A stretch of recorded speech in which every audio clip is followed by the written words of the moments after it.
कि मर्द को अपनी मर्दानगी पर बड़ा गुरूर होता है, लेकिन जब ये गुरूर एक हद से ऊपर निकल जाता है तो उसे एक औरत अपने सामने बड़ी छोटी दिखाई देती है। लेकिन एक औरत अपनी सी पर आ जाती है तो एक मर्द की मर्दानगी चुटकियों में फुर्सत कर सकती है। मेरा नाम संगीता है और मेरी शादी विजय से 10 साल पहले हुई थी। शादी का शुरुआती दौर किसी भी लड़की के सपनों की दुनिया के जैसा ही था। मैंने जैसा पति चाहा था, विजय एकदम वैसे ही थे। कितना ख्याल रखते थे वे मेरा, मुझे फिल्म ले जाते, शॉपिंग कराते, मेरे हर सुख दुख का उन्हें मेरे कहने से पहले ही पता लग जाता।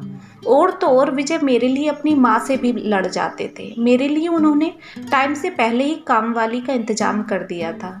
मेरे दिन कितने खूबसूरत और रात कितनी हसीन होती थी। लेकिन वक्त के साथ विजय के प्यार की खुमारी उतरती चली गई। अब हमारी शादी को 1 साल हो गया था। विजय अब पूरी तरह बदल चुके थे। जो विजय अपनी माँ को भी मुझे टोकने नहीं देते थे, वे खुद अब हर बात पर मेरे साथ टोका टाकी करते थे। संगीता, तुम्हें तमीज का खाना बनाना नहीं आता क्या? संगीता, फोन छोड़कर कभी घर की साफ सफाई भी कर लिया करो। संगीता, बच्चे बिगड़ रहे हैं, इनकी तरफ भी थोड़ा ध्यान दो। संगीता, तुम माँ का ख्याल नहीं रखती। माँ कितने दिन की मेहमान है।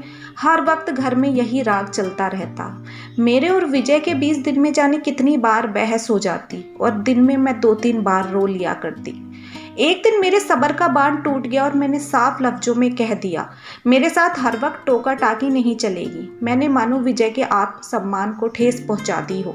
विजय ने सारा घर सर पर उठा लिया। यह मेरा घर है, यहाँ मेरी चलेगी। मैं यहाँ का मुखिया हूँ, मर्द हूँ। मेरा जो मन कहेगा बोलूँगा और तुम्हें सुनना पड़ेगा। ये सब वाक्य माँ जी के ही विजय को बोले थे। तेरी पत्नी है, जो तू कहेगा उसे करना पड़ेगा। मैं आगे कुछ नहीं बोल पाई और चुपचाप कमरे में आकर रो दी। अब मैंने फैसला कर लिया था, मुझे नौकरानी समझते हैं तो मैं नौकरानी की तरह ही रहूंगी। किसी की टोका टाकी का मेरे पर कोई फर्क नहीं पड़ेगा। विजय अपने स्वभाव के मुताबिक हर वक्त कुछ ना कुछ मेरे काम में कमियां निकालते रहते और मैं मस्त हाथी की तरह जो मन में आता किसी की कुछ नहीं सुनती। विजय सबसे पहले अच्छे से बात करते, माँ से, बच्चों से, दोस्तों से, पर मुझसे बात करने की बारी आती तो उन्हें जाने क्या हो जाता।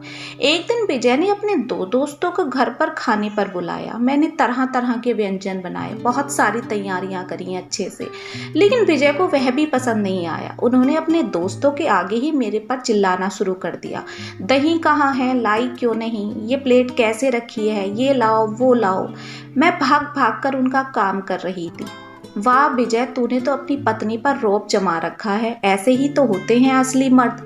मर्द की मर्दानगी। हम तो अपने पत्नी के आगे बोल भी नहीं पाते और तुम हो कैसे नाच नचा रहे हो अपनी पत्नी को। विजय फूलकर चौड़े हो गए जब विजय के दोस्त ने ये बात विजय से बोली। मैं चुपचाप किचन में खड़ी हुई सब सुन रही थी। मन कर रहा था दोनों को उठाकर बाहर फेंक दूं, पर इसमें उनका क्या दोस्त। गलती तो मेरे पति की थी या उनकी मर्दानगी की। अब वक्त आ गया था एक आदमी की मर्दानगी निकालने का।